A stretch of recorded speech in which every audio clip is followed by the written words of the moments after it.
गुरुर्ब्रह्मा गुरुर्विष्णू गुरुर्देव महेश्वरा गुरु साक्षात परब्रह्म तस्मै श्री गुरवे नमहा. आज ध्यानात कुष्मांडा देवीचं ध्यान करूया. मग करूया ध्यान. ताट बसा, पाठ मान खांदे सैल करा, हाताची ध्यान मुद्रा करा, मन शांत करा, मोठा श्वास घ्या, सावकाश सोडा.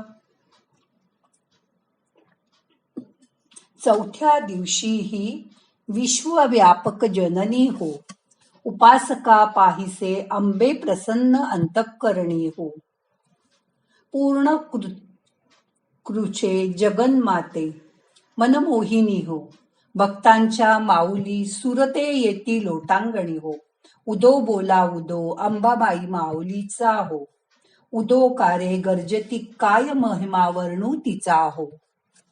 हे नवदुर्गेचं चौथं रूप कुष्मांडा या देवीच्या नावाने ओळखलं जातं. या देवीच्या उपासनेने आजार, शोक आणि कष्ट नाहीसे होतात. तिची भक्ती केली असता भक्ताला आरोग्याची काळजी घेण्याची बुद्धी प्राप्त होते. बघा, आपल्याला डायबेटीस असेल तर साखरच खायची नाही असं नाही, तर आपल्याला जेवढे कॅलरीज घ्यायला सांगितले डॉक्टरांनी ते आपल्या रोजच्या जेवणात विभागून घ्यायचे. कारण काही खाल्लं तरी साखरच होते. आपल्याला वाटतं मी चहात साखर घेत नाही, मी गोड खात नाही, मग माझी साखर कशी वाढली. मग त्यावेळी स्वतःच्या मनाला बजावा की जास्त खाल्ल्याने सुद्धा साखर वाढते. त्यामुळे आपल्याला आरोग्य, बळ आणि दीर्घायुष्य आणि यश प्राप्ती होण्यासाठी या देवीची उपासना करायची. आपल्याला आलेल्या संकटावर मात करण्याचं सामर्थ्य ही देवी देते. ही देवी त्रिविध तापाची बोळवण करते. आधी भौतिक, आधी दैविक आणि आधी वैदिक ताप जातात अशी भक्तांची श्रद्धा आहे. या देवीला कोहळा जास्त आवडतो.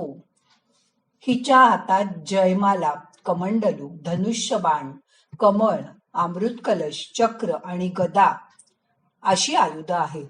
ही देवी सिंहावर आरूढ झालेली आहे. कुष्मांड म्हणजेच कोहळा हा या देवीला अर्पण करतात. आज भारतातील एक पहिली सिव्हिल इंजिनियर जिने देश विदेशात अनेक पूल बांधले, तिची थोडीशी माहिती करून घेऊया. हिचं नाव शकुंतला भगत. या भारतात जन्म झालेल्या कन्या नाव शकुंतला जोशी. त्यांनी वडिलांच्या प्रोत्साहनाने त्या काळी इंजिनिअरिंगला ऍडमिशन घेतली. तिचे वडील स्वतः उत्तम इंजिनियर होते. 1953 मध्ये त्या VJTI मधून इंजिनियर पदवी घेऊन बाहेर पडल्या.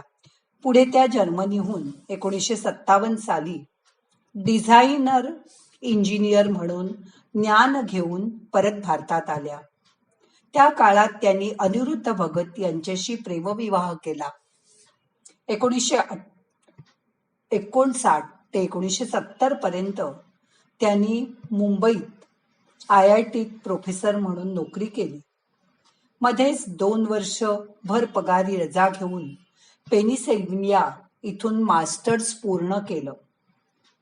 पुढे पतीसह त्यांनी क्वाड्रिकॉन नावाची स्वतःची पूल बांधणारी कंपनी स्थापन केली. या कंपनीतून त्यांनी वेगवेगळी रुंदी आणि विस्तार असलेले पूल अल्प खर्चात कसे तयार केतील, ते कसे आपल्याला परवडतील, तो भाग एकमेकांना जोडण्यासाठी बिजागरी सारखे जोड वापरले जायचे. त्यामुळे स्टील पण कमी वापरावं लागायचं. जुना एखादा पूल मोडकळीस आला असेल तर त्यासाठी त्यांनी टोएबल म्हणजे पूल हे ब्रिजचं नवीन डिझाईन तयार केलं. त्या काळी हिमालयात त्यांनी अनेक पूल बांधले. त्यामुळे उत्तर व ईशान्य भारत बाकीच्या भारताला जोडला गेला. त्यांनी एकूण 69 पूल बांधले. याशिवाय UK मध्ये, US मध्ये, जर्मनीमध्ये या निरनिराळ्या देशातही त्यांनी पूल बांधायला मदत केली. त्या काळी त्यांना सरकार किंवा खाजगी कंपन्या पैसे द्यायला सुद्धा तयार नसायच्या.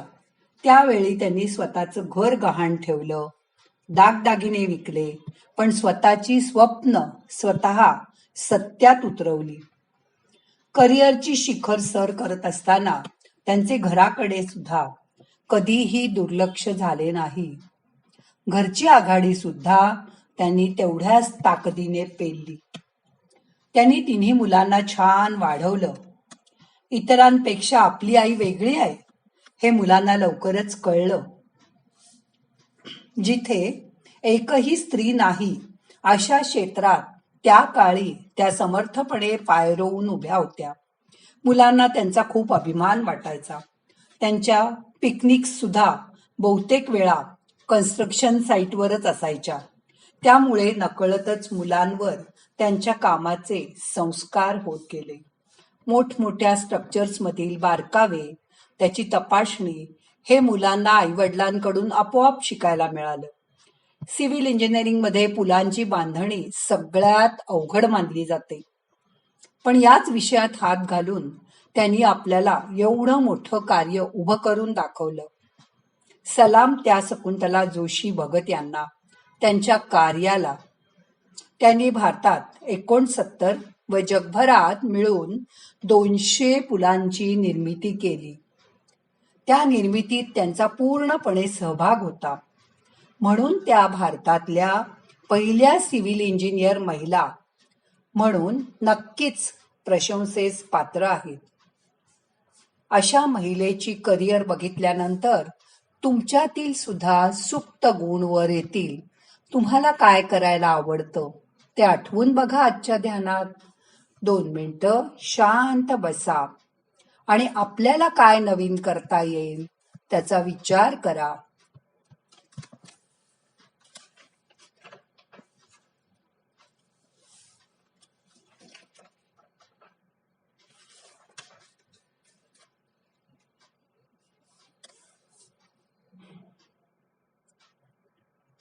आताच ध्यान संपवायचंय. प्रार्थना म्हणूया. नाहम करता हरि करता, हरि करता हि केवलम. ओम शांती शांती शांती.